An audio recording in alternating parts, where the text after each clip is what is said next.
ఢిల్లీ హైకోర్టులో కాంగ్రెస్ పార్టీకి షాక్ తగిలింది. ఇన్కమ్ ట్యాక్స్ కేసులో కాంగ్రెస్ దాఖలు చేసిన పిటిషన్ కు ఢిల్లీ హైకోర్టు కొట్టివేసింది. పన్ను ద్వారా 4 ఏళ్ల ఆదాయ పన్ను రీఅసెస్మెంట్ ప్రొసీడింగ్లను ప్రారంభించడాన్ని వ్యతిరేకిస్తూ కాంగ్రెస్ పిటిషన్ దాఖలు చేసింది. అయితే ఆ పిటిషన్స్ ను ఢిల్లీ హైకోర్టు తోసిపుచ్చింది.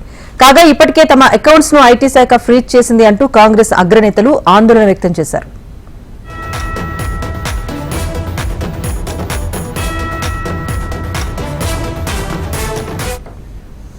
ఢిల్లీ హైకోర్టులో కాంగ్రెస్ పార్టీకి షాక్ తగిలింది. ఇన్కమ్ ట్యాక్స్ కేసులో కాంగ్రెస్ దాఖలు చేసిన పిటిషన్ కు ఢిల్లీ హైకోర్టు సానుకూలంగా స్పందించలేదు. పిటిషన్ కొట్టివేసిన పరిస్థితి నెలకొంది.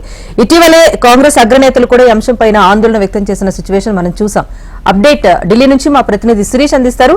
శిరీష్, చెప్పండి, ఇప్పుడు హైకోర్టు తీర్పుతో కాంగ్రెస్ పార్టీ పైన ఇది ఇంపాక్ట్ ఎలా ఉండబోతోంది? ఇప్పటికే సీనియర్ నేతలు ఆందోళన వ్యక్తం చేశారు. సో భవిష్యత్ పరిణామం ఎలా ఉండబోతోంది?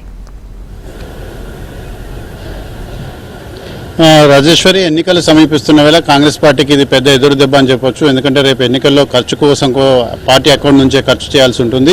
ఇటువంటి పరిస్థితుల నేపథ్యంలో పార్టీకి సంబంధించిన అకౌంట్లన్నింటి కూడా ఫ్రీజ్ కావడం, దీనిపైన రీఅసెస్మెంట్ చేయడానికి వేసిన పిటిషన్ ఏదైతే ఉందో దానికి కోర్టు నిరాకరించడం అనేది కూడా ప్రస్తుతం కాంగ్రెస్ పార్టీకి తీవ్ర శరాఘాతం అని చెప్పొచ్చు. 2017, 18, 19, 19, 19, 20, 21 4 సంవత్సరాలకు సంబంధించి రీఅసెస్మెంట్కి సంబంధించిన ఇష్యూ అనేది కూడా నడుస్తుంది. దీనికి సంబంధించి మార్చి 22వ తారీఖున కోర్టు కాంగ్రెస్ పార్టీ దాఖలు చేసిన పిటిషన్ ఏదైతే ఉందో దాన్ని డిస్మిస్ చేయడం జరిగింది.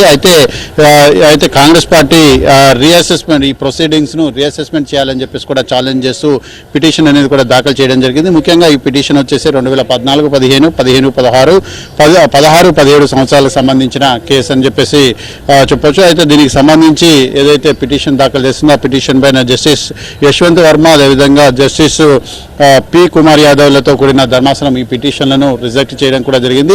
దీనిపైన కాంగ్రెస్ పార్టీలో ఉన్న సీనియర్ న్యాయవాదులు, అదేవిధంగా న్యాయ నిపుణులతో కూడా సంప్రదిస్తున్నారు. అవసరమైతే సుప్రీంకోర్టును ఆశ్రయించాలని చెప్పేసి కూడా కాంగ్రెస్ పార్టీ భావిస్తోంది. ఇది కాంగ్రెస్ పార్టీకి పూర్తిగా ఇబ్బందికరమైన అంశమే అని చెప్పేసి కూడా చెప్పొచ్చు. బీజేపీ కొత్త తరహా పాలిటిక్స్ కు పాల్పడుతూ ఏదైతే ఆపోజిషన్ పార్టీస్ ఏవైతే ఉన్నాయో వాటిని తీవ్రస్థాయి ఇబ్బందులకు గురి చేయడం అనేది కూడా జరుగుతోంది. సో ఈ నేపథ్యంలో దీన్ని న్యాయపరంగానే ఎదుర్కోవాలని చెప్పేసి కూడా కాంగ్రెస్ పార్టీ భావిస్తుంది. బహుశా సుప్రీంకోర్టుని 1-2 రోజుల్లో కాంగ్రెస్ పార్టీ ఆశ్రయించే అవకాశాలు ఏంటి కూడా కనపడుతున్నాయి.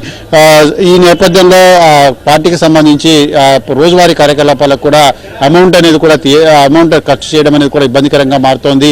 అకౌంట్స్ అన్నిటి కూడా ఫ్రీజ్ చేయడం అనేది కొత్త తరహా రాజకీయ ఎత్తుగడలకు నిదర్శనం. కాబట్టి ఇంతకుముందు కూడా ఏ రాజకీయ పార్టీ కూడా అధికారంలో ఉన్నప్పుడు కూడా ఇటువంటి చర్యలకు కూడా పాల్పడలేదు.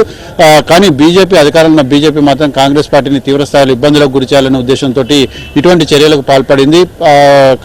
అధికారంలో ఉన్న బీజేపీ ఒత్తిడితోటి ఇన్కమ్ ట్యాక్స్ డిపార్ట్మెంట్ ఈ విధమైన చర్యలకు పాల్పడుతోందని చెప్పేసి కూడా కాంగ్రెస్ పార్టీ ఆరోపిస్తోంది. Rajeshwar, thank you Suresh.